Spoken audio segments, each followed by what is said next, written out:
नमस्कार विद्यार्थी मित्रांनो, तुमच्या सर्वांचं सहर्ष स्वागत करतो आपल्या युट्यूब चॅनलमध्ये, ज्याचं नाव आहे सेवक मंडलिक अकॅडमी। आज आपण इयत्ता 10वी विज्ञान भाग 2 धडा क्रमांक 7 ओळख सूक्ष्मजीवशास्त्राची याचं लेक्चर नंबर 3 बघणार आहोत। याच्यापूर्वी आपण 2 लेक्चर बघितलेले आहेत। जर तुम्ही चॅनलवरती नवीन आहात तर चॅनलच्या प्लेलिस्ट वरती तुम्ही ते जाऊन बघू शकता। चला तर आजच्या लेक्चरला सुरुवात करूयात। याच्या आधी मी तुम्हाला सांगितलेलं होतं की हा जो धडा आहे हा किती मार्कला येतोय, 4 ते 6 मार्कचं वेटेज आहे। फिक्स 4 मार्कला येणार आहे, पण आलं तर 6 मार्कला पण येऊ शकतो। आजचा पहिला टॉपिक आहे सूक्ष्मजीव व इंधन आहे।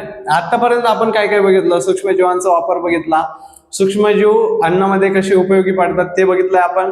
त्याच्यानंतर सूक्ष्मजीवशास्त्र काय असतंय, त्याला काय म्हटलं जातंय, त्यांचा उपयोग कसा होतो, इंडस्ट्रीमध्ये कंपनीज मध्ये कसा उपयोग होतो हे बघितलं होतं। आज आपल्याला बघायचंय सूक्ष्मजीव हे इंधनाद्वारे कसं काम करतात हे बघायचंय। ओके, मग इथं काय सांगितलेलं आहे, मोठ्या प्रमाणावर निर्माण होणाऱ्या नागरी, शेतकी, औद्योगिक कचऱ्याचे सूक्ष्मजैविक विनॉक्सचे अपघटन करून मिथेन वायू हे इंधन मिळते। मग भरपूर शहरात पण किंवा गावात पण किंवा मोठमोठ्या तालुक्यात पण भरपूर कचरा साचतोय आणि त्या कचऱ्याचं अपघटन करून सूक्ष्मजैविक विनॉक्सचे शोषण अपघटन करून त्याच्यापासून एक मिथेन वायू तयार केला जातो आणि हे एक प्रकारचं इंधन आहे असं सांगितलंय। पुढे सांगितलंय सॅक्रोमायसिस किण्व जेव्हा ऊसाच्या मळीचे किण्वन करते तेव्हा मिळणारे इथेनॉल हे अल्कोहोल एक स्वच्छ धूररहित इंधन आहे। मग हा जो इथेनॉल आहे सूक्ष्मजीव इंधनामध्ये लक्षात ठेवायचंय, काय तयार होणार आहे आपला मिथेन वायू आणि काय इथेनॉल। आता मिथेन वायू कशापासून तयार होतोय, शहरात किंवा गावाच्या ठिकाणी जो कचरा आहे तो एकत्रित करून त्याचं विनॉक्सची अपघटन जर केलं तर आपल्याला एक इथेन वायू भेटतोय। आणि आपल्याला सांगितलंय ज्यावेळेस आपण सॅक्रोमायसिस किण्व यूज करतो ऊसाच्या मळीमध्ये त्यावेळेस त्याचं किण्वन होऊन आपल्याला इथेनॉल हा वायू भेटतोय आणि हा जो इथेनॉल वायू आहे हा धूररहित इंधन आहे, म्हणजे याच्यापासून जे निसर्ग आहे त्याला हानी होऊ शकत नाही। पुढे काय सांगितलंय, हायड्रोजन वायू हे भविष्यातील इंधन मानले जाते। आता भविष्याविषयी पण सांगितलेलं, हायड्रोजन वायू भविष्यातील इंधन मानलं जात आहे, हा एक प्रकारचा वायू आहे। त्याच्यानंतर सांगितलंय पाण्याचं जैविक प्रकाश अपघटन ह्या प्रक्रियेत जीवाणू प्रकाशीय क्षपन करतात व हायड्रोजन वायू मुक्त होतो। मग इथं काय सांगितलेलं, आपलं जे पाणी आहे ना, आपलं पाण्याचं काय करणार, ते फोटोसिंथेसिस प्रोसेस करणार।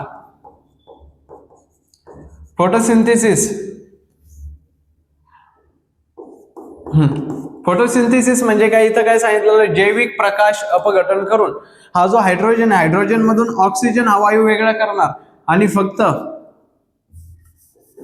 ऑक्सिजन वेगळा करणार आणि हा जो हायड्रोजन हा वेगळा काढून याच्यापासून काय हायड्रोजन वायू तयार करणार असं सांगितलंय। पुढे काय सांगितलंय, इंधनाप्रमाणेच विविध औद्योगिक रसायने सूक्ष्मजैविक प्रक्रियांनी बनवली जातात। आता इंधनासारखंच जे रसायन आहे आपण जे शेतीमध्ये वापरू शकतो किंवा आपल्या केमिकल लॅबमध्ये वापरू शकतो, हे सुद्धा वेगवेगळ्या प्रक्रियांनी बनवलं जाते। उदाहरणार्थ रसायन उद्योगात कच्चा माल म्हणून उपयुक्त ठरणारे विविध अल्कोहोल्स, ऍसिटोन, कार्बनी आम्ले, मेद घटक, पॉलिसॅकराइड्स, प्लास्टिक व खाद्यपदार्थ उत्पादनांचा कच्चा माल म्हणून यापैकी काही उपयोगी आहेत। मग इथं काय सांगितलेलं, वेगवेगळ्या प्रक्रियांनी बनवलं जातंय, याचं उदाहरण दिलंय जे रसायन उद्योगात कामाला येत आहे, जसं अल्कोहोल, ऍसिटोन आणि भरपूर सारे। यांचं काय सांगितलंय, यापैकी काही उपयोगी आहेत, म्हणजे सगळेच उपयोगी असू शकतात किंवा त्याच्यापैकी पण काही उपयोगी असू शकतात, काही म्हणजे थोड्या प्रमाणात। मग सूक्ष्मजीव इंधनामध्ये कोणकोणते वायू तयार होतात, एक मिथेन वायू, दुसरा आहे इथेनॉल वायू, तिसरा आहे हायड्रोजन वायू आणि त्याच्यामध्ये हे जे 3 वायू आहे हे रसायन उद्योगात कशी उपयोगी पडतात हे पण सांगितलेलं आहे। पुढे काय सांगितलेलं आहे आपल्याला, जैव इंधन। आता जैव इंधनामध्ये ही एक आकृती दिली, पहिल्यांदा आपण हे वाचूयात, ते समजून घेऊयात मग आकृतीकडे जाऊयात। नवीकरण योग्य ऊर्जा स्रोतांमध्ये जैव इंधन हे महत्वाचे साधन आहे। आता हे पण एक प्रकारचं इंधन आहे, सूक्ष्मजीवांपासून इंधन तयार करायचंय। ही इंधने घनरूप म्हणजे दगडाचं पण असू शकतं, कोळशाचं पण, शेणाचं पण किंवा पिकांचं अवशेष जसं ऊस आहे त्या अवशेषांचं सुद्धा असू शकतंय। पुढे सांगितलंय द्रवरूप म्हणजे काय, पाण्यावाने काय, वनस्पतीचे तेल असू शकतात किंवा अल्कोहोल असू शकतंय। वायुरूप म्हणजे काय, जसं गोबर गॅस किंवा कोल गॅस हवेत जे विरघळू शकतात, हवेत जे जाऊ शकतात ते वायुरूप। अशा स्वरूपात उपलब्ध होतात. ही इंधने मुबलक प्रमाणात व सहज उपलब्ध होऊ शकतात. आता हे जे इंधन दिलेलं आहे ते एकदम थोड्या प्रमाणात उपलब्ध होतात, पण जास्त करून उपलब्ध होऊ शकतात. म्हणजे थोड्या प्रमाणात उपलब्ध होणार पण लगेचच उपलब्ध होतात.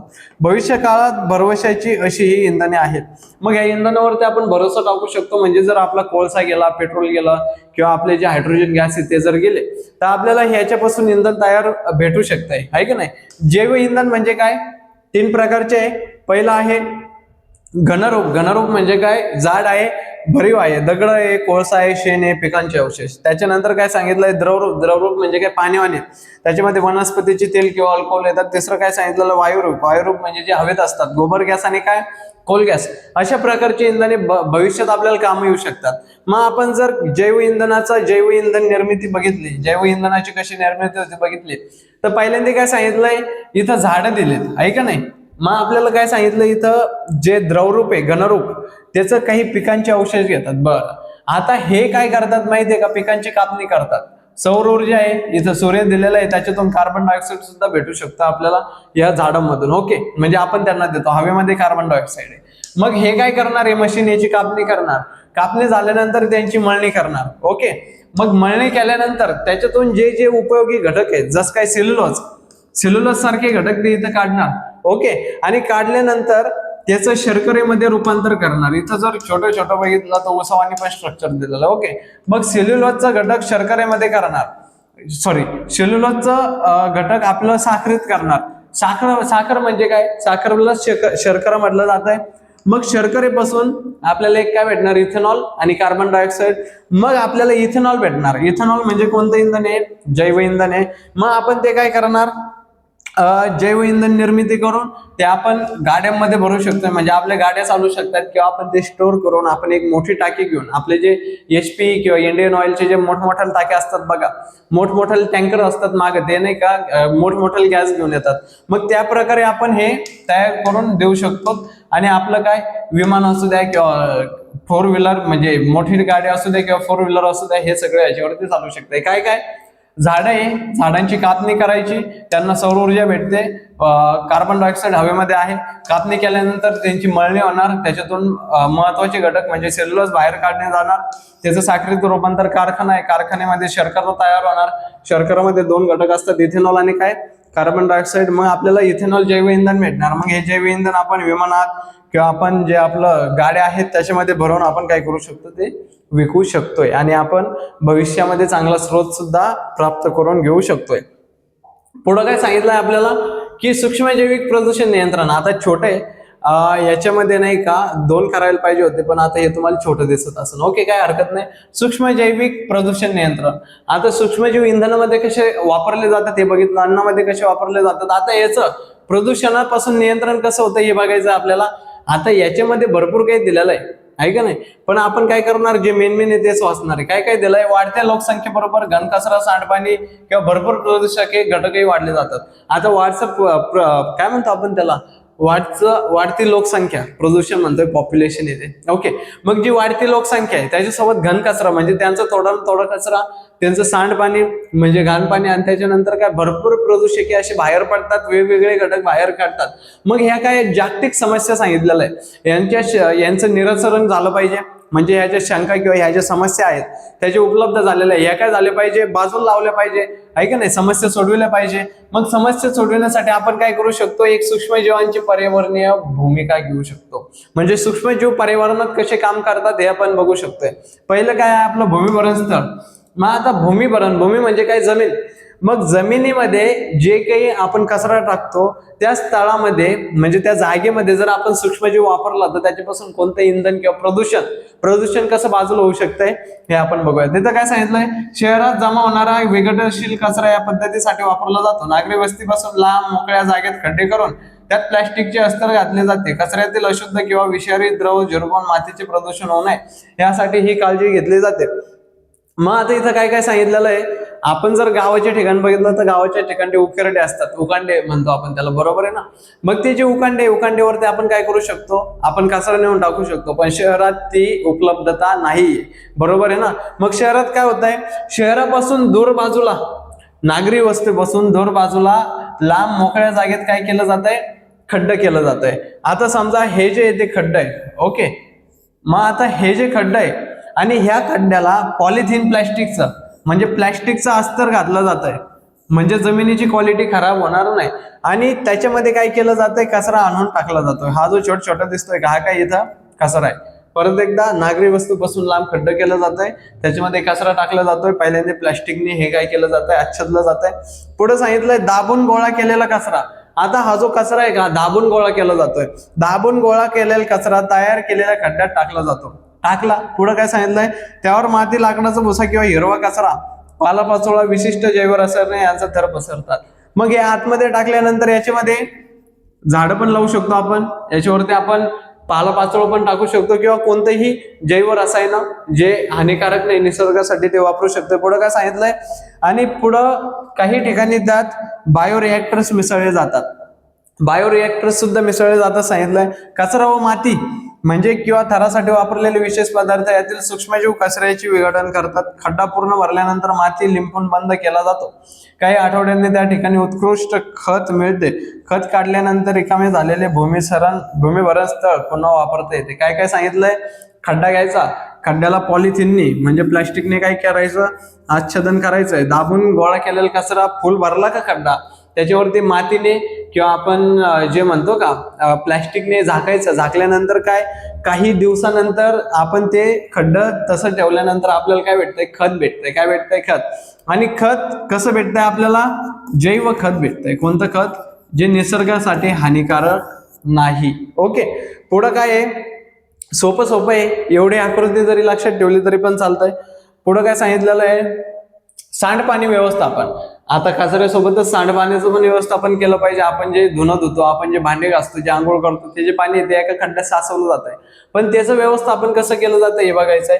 गावामध्ये प्रत्येक घरातील सांडपाणी लगतच्या जमिनीत किंवा बायोगॅस संयंत्रात सोडले जाते. पण मोठ्या शहरात जमा होणारे सांडपाणी प्रक्रिया केंद्रात नेऊन त्यावर सूक्ष्मजैविक प्रक्रिया करावं लागतात. काय काय सांगितलंय, जर गावाच्या ठिकाणी आपण तर लगेच बाजूला खड्डा खणतात, त्याच्यामध्ये सांडपाणी सोडलं जात आहे. पण शहरामध्ये ती उपलब्धता नाहीये. मग शहरामध्ये काय सांगितलेलं आहे, त्याच्यामध्ये सूक्ष्मजैविक प्रक्रिया करावं लागतात आणि ते सांडपाणी शहरापासून दूर नेऊन सोडावं लागतंय. पुढे सांगितलंय, सांडपाण्यातील कोणत्याही संयोगांचे विघटन करणारे, त्याचप्रमाणे कॉलरा किंवा हगवण किंवा टायफॉइडच्या जीवाणूंचा नष्ट करणारे सूक्ष्मजीव त्यास मिसळले जातात. मग काय काय सांगितलेलं आहे, त्याचे नळे टाकलेले आहे शहरामध्ये, त्याच्यामध्ये सांडपाणी सोडलं जात आहे. त्याच्यामध्ये कॉलरा, हगवण किंवा टायफॉइड अशा सारखे आजाणू किंवा जीवाणू असतात. त्यांच्यामध्ये सूक्ष्मजीव सोडले का ते आपोआप नष्ट होतात आणि नष्ट झाल्यानंतर त्याचा आपल्याला धोका उद्भवत नाही. ते सांडपाण्यातील कार्बनी पदार्थांचे विघटन करून मिथेन किंवा CO2 मुक्त करतात. फिनॉल ऑक्सिडायझिंग जीवाणू हे सांडपाण्यातील मानव निर्मित रसायनांचे विघटन करतात. मग जो सांडपाणी आहे त्याच्यामध्ये जे मानव निर्मित रसायनांचं विघटन करणारा कोणता सूक्ष्मजीव आहे, फिनॉल ऑक्सिडायझिंग जीवाणू. ओके, जीवाणू म्हणजे हा एक जीव आहे. जीव म्हणजे हा सजीव आहे, याच्यामध्ये जीवन आहे, हा जगू शकतोय असं सांगितलेलं आहे. ओके, पुढे काय सांगितलेलं आहे, या प्रक्रियेत तळाला जाणारा गाळ हा खत म्हणून पुन्हा वापरता येतो. आता या प्रक्रियेत तळाला जातो जो गाळ, तो परत एकदा काय म्हणून वापरला जातो, खत म्हणून. म्हणजे खाली जे साचणार आहे ते खत म्हणून वापरलं जात आहे. अशा सूक्ष्मजैविक प्रक्रिया झाल्यानंतर बाहेर पडणारे पाणी हे पर्यावरण दृष्ट्या निर्धोक असते. सांडपाण्याने प्रदूषित झालेल्या पर्यावरणाचे जैव उपचार करण्यासाठी सूक्ष्मजीवांचा वापर केला जातो. मग ते जे जमिनीतून बाहेर पाणी पडणार आहे ते काय असतं, वाईट असतंय. मग त्याच्यावरती आपण सूक्ष्मजैविक काहीतरी प्रक्रिया करू शकतोय. ती प्रक्रिया केल्यानंतर आपल्याला जे आजार होऊ शकतात असे 3-4 प्रकारचे ते आजार होणार नाहीत. ओके, त्याच्यानंतर पुढे काय, हा तक्ता काय एवढा महत्वाचा नाही, प्रश्न विचारले. ओके, पुढे काय, स्वच्छ तंत्रज्ञान. पहिल्यांदा बघितलं जैव इंधनामध्ये कसं यूज होत आहे, त्याच्यानंतर सांडपाणी बघितलं, भूमिभरण स्थळ बघितले. आता आपल्याला बघायचं आहे स्वच्छ तंत्रज्ञान कसं यूज होतंय, म्हणजे स्वच्छतेविषयी. मानवाने तंत्रज्ञानात प्रचंड वेगाने प्रगती केली आहे. आता बरोबर आहे, मानवाने आधुनिकतेमध्ये प्रचंड प्रगती केलेली आहे. पुढे काय सांगितलेलं आहे, पण त्याबरोबर पर्यावरणाच्या प्रदूषणाचे प्रमाणही त्याच वेगाने वाढते आहे. जसजसं माणूस प्रगती करतोय तसतसं पर्यावरणात प्रदूषणाचं प्रमाणही वाढतंय. सूक्ष्मजीवांचा वापर करून वायू, भू व जल प्रदूषण यावर नियंत्रण कसे ठेवतात ते पाहूयात.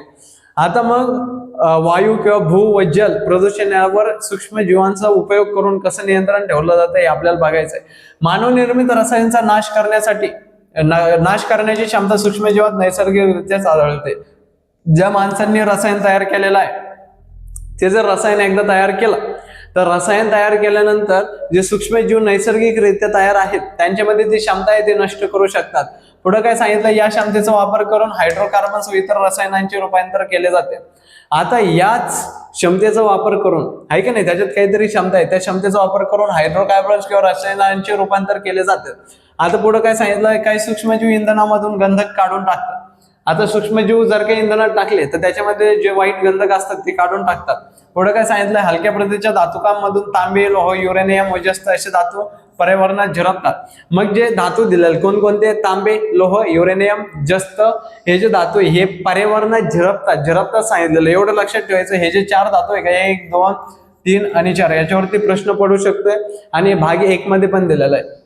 पुढे सांगितलंय थायोबॅसिलस व सल्फोलोबस जीवाणूंच्या साहाय्याने या धातूंचे झिरपण्यापूर्वी संयुगात रूपांतर केले जाते. ते जर पर्यावरणात झिरपले तर पर्यावरणाची हानी होऊ शकते. हे 4 ते 5 प्रकारचे धातू, म्हणून थायोबॅसिलस व सल्फोलोबस हे जे जीवाणू हे त्यांना काय करतात, पर्यावरणात झिरपण्यापूर्वी त्यांचं संयुगात रूपांतर करतात. ओके. पुढे काय सांगितलेलं आहे, जर समुद्र किनाऱ्यावर तेलकट पाणी व हजारो मृत मासे आल्याच्या बातम्या तुम्ही वाचल्या किंवा पाहिल्या असतील, पण हे असं का होतंय हे विचारलंय. काय काय डायरेक्ट प्रश्न दिलाय आणि प्रश्नाचं उत्तर खाली, प्रश्न विचारलं तर उत्तर तेच देतात, एवढं लक्षात ठेवा. एखाद्या समुद्र किनाऱ्यावर तेलकट पाणी किंवा जहाज किंवा हजारो मृत मासे असे बातम्या तुम्ही जर ऐकलेल्या असतील किंवा पाहिल्या असतील किंवा वाचल्या असतील तर असं का होतंय आपल्याला सांगितलंय. मग त्याचं कारण पण पुढे आहे. समुद्रात विविध कारणांनी पेट्रोलियम तेलाची गळती होते. मग समुद्रात काय विविध कारणाने पेट्रोलियम तेलाची म्हणजे जे जहाज असतात ते पेट्रोलियम घेऊन येतात, ते जर अचानक मध्ये बिघडले किंवा डुबले तर त्याच्यामुळे पेट्रोलियमची गळती होती. जलचरांसाठी घातक असा विषारू वायू किंवा हे जे तेल आहे ते बाहेर सोडले जाते म्हणजे पडले जात आहे आणि पाण्यावर आलेल्या तेलाचा तवंग यांत्रिक पद्धतीने दूर करणे सोपे नाही. जर तुम्ही पाहिलं तर आपण जे पाणी घेतो, ग्लासात जर पाणी घेतला आणि त्याच्यामध्ये जर तेल टाकलं, खोबरेचं तेल घ्या किंवा गोड तेल घ्या, त्याच्यामध्ये टाकलं तर पाण्याचं काय होतं, पाण्यावरती तवंग येतो. मग तवंग आल्यानंतर पाण्याच्या आतमध्ये जी गोष्ट आहे तिला तो ऑक्सिजन घेता येत नाही. म्हणूनच इथं काय सांगितलेलं आहे, जे तेल आहे ते विषारी तवंग सोडतंय किंवा घातक असतंय जलचरांसाठी, कारण की तेलाचा तवंग यांत्रिक पद्धतीने दूर करणे सोपं नाही. पुढे काय सांगितलेलं आहे, पण अल्कॅनी होरेक्स, बॉरक्युमेन्सिस व स्युडोमोनास जीवाणूंमध्ये पिरिडिन्स व इतर रसायने नष्ट करण्याची क्षमता आहे. कोणकोणते जीवाणू सांगितलेले हे जीवाणू लक्षात ठेवायचे, अल्कॅनिओरेक्स, बॉरक्युमेन्सिस आणि काय स्युडोमोनास, हे जे 3 जीवाणू आहे यांच्यामध्ये पिरिडिन्स व इतर रसायने, मग पिरिडिन्स नावाचं रसायन त्या पेट्रोलियम मध्ये असतंय, इतर रसायने नष्ट करण्याची क्षमता आहे. म्हणजे ते रसायन नष्ट करू शकतात पण त्यासाठी त्यांना पाण्यात सोडणं गरजेचं आहे. पुढे सांगितलंय, त्यामुळे तेलाचे तवंग नष्ट करायला या जीवाणूंच्या समूहाचा वापर केला जातो. मग ज्या वेळेस तवंग येतो पाण्यावरती त्यावेळेस ते जीवाणूंचा समूह सोडला जातोय आणि ते तवंग काय होतात, नष्ट होतात. पुढे काय सांगितलेलं आहे, त्यांना हायड्रोकार्बन प्लास्टिक बॅक्टेरिया म्हणतात. SCB हे हायड्रोकार्बनचे अपघटन करून त्यातील कार्बनचा ऑक्सिजनचे संयोग घडवून आणतात. या अभिक्रियेला CO2 व पाणी तयार होते. मग काय काय सांगितलेलं आहे, याच्यामध्ये जी प्रक्रिया तयार केली जाते त्याला काय हायड्रोकार्बनो प्लास्टिक बॅक्टेरिया असं म्हटलं जात आहे. जर SCB पाण्यामध्ये सोडलं म्हणजे हायड्रोकार्बनो प्लास्टिक बॅक्टेरिया, फुल फॉर्म सुद्धा पेपरला विचारले जातात. जर आपण हे जीवाणू पाण्यात सोडले तर पाण्यामध्ये काय असतंय, पाणी आहे ना, पाण्यामध्ये 2 गोष्टी असतात, एक असतं ऑक्सिजन आणि एक काय असतंय, हायड्रोजन. मग हायड्रोजन आणि ऑक्सिजन यांना काय केलं जातंय, वेगळं पाणी तयार केलं जातंय. कार्बन डायऑक्साईड आणि पाणी वेगळं तयार केलं जातं. ऑक्सिजन सांगितलं, पाणी आणि कार्बन डायऑक्साईड हे वेगळे केले जातात असं सांगितलेलं आहे. ओके. पुढे काय सांगितलेलं आहे, प्लास्टिकच्या बाटल्या म्हणजे पीईटीचं फुल फॉर्म लक्षात ठेवा, पॉलिइथिलीन टेरिप्थॅलेट पॉलिएस्टर. हे फुल फॉर्म येऊ शकतात पेपरला, एवढं लक्षात ठेवा. SCBचं पण विचारलं जाऊ शकतोय, पेटचा पण विचारलं जाऊ शकतोय. पेट म्हणजे काय, पॉलिइथिलीन टॅलिप्थॅलेट पॉलिएस्टर. ह्या प्लास्टिकच्या बाटल्या या रासायनिक पदार्थापासून बनलेल्या असतात. कोणता पदार्थ आहे, पेट. मग या पेट पासून बनलेल्या ज्या प्लास्टिकच्या बाटल्या आहे, अलीकडच्या काळात नागरी कचऱ्याचा फार मोठा भाग या प्लास्टिकने व्यापलेला आहे. प्लास्टिक कधीही नष्ट होत नाही, एवढं लक्षात ठेवा. या प्लास्टिकच्या बाटल्याने इतका बॅग वापरलेला आहे की भारतात सुद्धा प्रदूषण भरपूर प्रमाणात वाढलेलं आहे. ते जाळलं तरी प्रदूषण भरपूर होतंय. पुढे काय सांगितलेलं आहे, आयडोनेला सिकिएन्सिस विब्रिओ प्रजाती पेटचे विघटन करतात असे आढळले आहे. मग आता प्लॅस्टिकचं विघटन करणं सोपं नाही, पण या प्लॅस्टिकचं सुद्धा विघटन करण्यासाठी कोणकोणत्या प्रजाती आहेत? त्या आयडोनेला सिकिएन्सिस आणि विब्रिओ या प्रजाती पेटचं काय करू शकतात? विघटन म्हणजे त्याला नष्ट करू शकतात. तसेच कचऱ्यातील रबराची विघटन करण्याची क्षमता ऍक्टिनोमायसिटिस, स्ट्रेप्टोमायसिस, नॉकर्डिया, ऍक्टिनोप्लेन्स ह्या जीवाणूंच्या प्रजातींमध्ये आढळलेला आहे. प्लॅस्टिकचं कोण करतंय? प्लॅस्टिकचं करतंय आपलं आयडोनेला, साकिएन्सिस आणि विब्रिओ. त्याच्यानंतर यांनी प्लॅस्टिकचं केल्यानंतर रबरचं पण विघटन करतंय, पण 4-5 प्रकारचे आहेत. त्या कोणकोणते आहे? मायसिटिस, स्ट्रेप्टोमायसिस, नॉर्कडिया आणि त्याच्यानंतर काय? ऍक्टिनोप्लेन्स ह्या जीवाणूंच्या प्रजातींमध्ये रबरचं विघटन करण्याची क्षमता आढळलेली आहे. आता हे अल्केनिओरेक्स, बॉर्क्युमेन्सिस हे इथे दिलेलं स्युडोमोनास असे दिसतात, हे बॉर्क्युमेन्सिस असे दिसतात, हे 2000 नॅनोमीटर वरतीच असे दिसतात आणि ऍसिडोबॅसिलस हे असे दिसतात मायक्रोस्कोप खाली. एवढं लक्षात ठेवायचं. पुढे काय सांगितलेलं आहे? खाणीतून बाहेर पडणारे पदार्थ व आम्ल पर्जन्य यामध्ये सल्फ्युरिक आम्ल असते, त्यामुळे पुतळे, पूल व इमारतीमधील धातूंचे क्षरण होते, हे तुम्हाला माहितीच आहे. ऍसिडोबॅसिलस, फेरो ऑक्सिडन्स, ऍसिडिफिलियम प्रजाती या जीवाणूंसाठी सल्फ्युरिक आम्ल हा ऊर्जा स्रोत आहे, म्हणून आम्ल पर्जन्यामुळे होणारे भूप्रदूषण हे जीवाणू आटोक्यात आणतात. मग आता आम्ल पर्जन्य होत आहे. मग आम्ल पर्जन्यामध्ये तुम्हाला सगळ्यांना ताजमहल माहित असेल. काही दिवसापूर्वी ताजमहल मध्ये म्हणजे बऱ्याच वर्षापूर्वी ताजमहल जो आहे त्याच्या आजूबाजूला काय झालं? भरपूर कंपन्या आहे. मग त्याच्या कंपन्या आहे त्याचे जे धूर आहेत, धुराचे लोट वरती जातात, जे की नैसर्गिकरित्या हानिकारक आहेत, त्याचं प्रदूषण होत आहे. मग ते वरती गेल्यानंतर काय झालं? ते ढगामध्ये साचलं गेलं. ढगाने पाणी भरून म्हणजे नाही का पाऊस तयार झाला आणि पाऊस पडल्यामुळे काय झालं? ते ताजमहल किंवा आजूबाजूच्या जमिनीवरती पडलं आणि ते प्रदूषित झालं. ताजमहलचा कलर सुद्धा थोडाफार डाऊन झाला. मग त्याच्यावरती काय केलं यांनी प्रक्रिया? कोणतं ऍसिडोबॅसिलस, फेरोऑक्सिडन्स किंवा ऍसिडिफिलियम प्रजाती हे जे जीवाणू आहे हे आम्ल पर्जन्यामुळे होणारे भूप्रदूषण आटोक्यात आणू शकतात. मग त्यांनी ते केलं, पण आजूबाजूच्या कंपनीज काय केलं? बॅन केलं, बंद केला. पुढे काय सांगितलेलं? अणुऊर्जा प्रकल्पातून पर्यावरणात सोडल्या जाणाऱ्या उत्सर्गात विद्युत विलेपन प्रक्रियेच्या टाकाऊ पदार्थात युरेनियमचे जलविद्राव्य क्षार असतात. जिओबॅक्टर हे जीवाणू या युरेनियम क्षारांच्या विद्राव्य क्षारात रूपांतर करून जमिनीतील पाण्याच्या साठ्यात मिसळणे रोखतात. मग पाण्यामध्ये क्षार असतात सगळ्याला माहिती आहे. मग पाण्याच्या क्षाराचं रूपांतरण युरेनियम मध्ये कोण करतंय? जिओबॅक्टर. कोण आहे हा? जिओबॅक्टर युरेनियम मध्ये रूपांतर करतं पाण्यातील क्षारांचं. हा असा दिसतो हा जिओबॅक्टर. एवढं लक्षात ठेवायचं. हे सगळे सूक्ष्मजीव आहेत. पुढे काय सांगितलेलं आहे? आजच्या लेक्चरचं शेवटचं टॉपिक सूक्ष्मजीव व शेती. मग सूक्ष्मजीव व शेतीमध्ये सूक्ष्मजीवांचा उपयोग काय होतो शेतीमध्ये? पहिल्यांदा आहे सूक्ष्म जैविक स्वरूप आणि दुसरं काय? जैव कीटकनाशके. मग लक्षात ठेवायचं सूक्ष्म जैविक स्वरूप मध्ये काय? किण्वन प्रक्रियेने. किण्वन म्हणजे काय? एका पदार्थाचे 2 पदार्थ, एका प्रोडक्टचे, एका उत्पादनाचे 2 उपउत्पादनं. किण्वन प्रक्रियेने काही सूक्ष्मजीवयुक्त स्वरूप बनवले जातात. स्वरूप म्हणजे रोप बनवले जातात. पेरण्याआधी बियाण्यांतून या पोषक स्वरूपाची फवारणी केली जाते. मग ज्यावेळेस बिया पेरतो त्यावेळेस याच्यावरती फवारणी केली जाते. काही सरोप वनस्पतीमध्ये सोडले जातात. काही जे सरोप येते कशामध्ये सोडले जातात? वनस्पतीमध्ये. सरोपातील सूक्ष्मजीव त्या वनस्पतींना पोषक द्रव्यांचा पुरवठा करून वाढीस काय करतं? मदत करतं. मग सरोपात सूक्ष्मजीव असतात. वनस्पतींना पोषक द्रव्यांचा पुरवठा करते आणि वाढीस काय करते? मदत करते. वनस्पतीजन्य अन्नाचा दर्जा वाढवतात. म्हणजे जे वनस्पती आहे त्याच्यामध्ये अन्नाचा दर्जा म्हणजे खाण्याची कॅपॅसिटी, क्षमता वाढवतात. पुढे सांगितलंय सेंद्रिय शेती करताना कृत्रिम नायट्रोजन, ॲझोटोबॅक्टर युक्त द्रव्य वापरले जातात. याच्यामध्ये सेंद्रिय शेती ज्यावेळेस करतो त्यावेळेस जे कृत्रिम नायट्रोजनेज किंवा ॲझोटोबॅक्टर युक्त द्रव्य ते कमी वापरले जातात, म्हणजे वापरले जात नाही. इथं वापरले जातात असं सांगितलेलं आहे, कारण की आपल्या जीवाला धोका नाही झाला पाहिजे. आपण जर एखादी गोष्ट खातोय त्याच्यापासून आपल्याला काहीही त्रास झाला नाही पाहिजे. पुढे काय सांगितलेलं आहे? रासायनिक खतामुळे होणारे भूप्रदूषण या द्रव्यामुळे रोखले जाते. मग जे सरोपावरती आपण फवारणी करतोय त्याच्यामुळे काय होतंय की हे भूप्रदूषण रोखलं जात आहे. पुढे सांगितलं याच्यामध्ये काही कीटकनाशक दिलेले आहे. कीटकनाशकाचे नाव काय? फ्लोरासिटामाइड सारखी रासायनिक द्रव्ये मातीत मिसळतात. ती इतर वनस्पती व गुरांसाठी घातक ठरतात, मानवासाठी त्वचारोगकारक ठरतात. ही मातीतील कीटकनाशके सूक्ष्मजीवांमार्फत नष्ट करतात. मग मातीमध्ये काही सूक्ष्मजीव असतात ते काय करतात? खताच्या फॉर्म मध्ये जातात आणि गुरांसाठी किंवा जमिनीसाठी घातक ठरू शकतात. म्हणून काय सांगितलेलं आहे? किंवा मानवासाठी त्वचारोगकारक सुद्धा ठरतात. म्हणून काही जे सूक्ष्मजीव आहे ते मातीतून सोडले जातात आणि ते त्यांना काय करतात? नष्ट करतात. पुढे शेवटचं आहे जैव कीटकनाशके. जैव कीटकनाशकामध्ये काय सांगितलेलं आहे, जीवाणू व कवक. कवक म्हणजे काय, आपलं बुरशी.